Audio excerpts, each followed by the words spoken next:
गार्लफ्रेन्डखौथ' सानसे समावब्लाबो मोनखागोन गार्लफ्रेन्डखौथ' सानसे समावब्लाबो मोनखागोन नाथाय आंनो नोंखौसो नांगौमोन नोंखौ मोननायब्ला मोजांसिन जागौमोन आरोना दंना जायनि गेजेराव आंबो सासे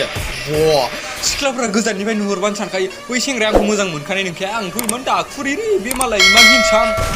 आंखौ रिजेक्ट खालामखागोन होननानै गोसो सिङावनो रिजेक्ट खालामनानै लाखायो ओमफ्राय रावबो सिख्लाफ्रा आंखौ प्रप'जखौनो खालामफैया रावबो सिख्लाफ्रा आंखौ मोजांखौनो मोनफैया हाला जायनि थाखाय आं दिनैसिम सिंगेलैनो दंमोन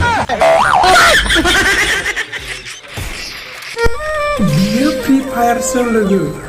बियो फ्रि फायारसो बावगारनायाथ' गोजाननि खोथा माब्लाबाबो गारनो हाया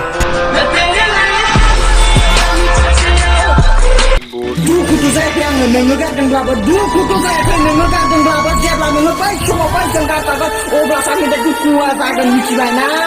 बेस्थ' गोसो गोरबोजों मोजां मोननाय मिथिबाय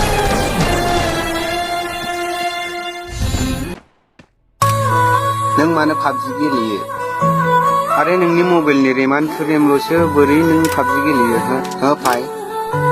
बिदि गेलेबा नोंना मबाइला हें जागोनथ' फाय नों मानो पाबजिल' गेलेयो आलासुआ आं गेलेया फ्रि फायार जोंनि पाबजिया बेसे मोजां मिथिगौ नोङो फाय आं गेलेया फ्रि फायार आरो नों जोंनि फ्रि फायारखौ गोबां गाज्रि सानदों बेसे हेडशट होयो जोङो जाया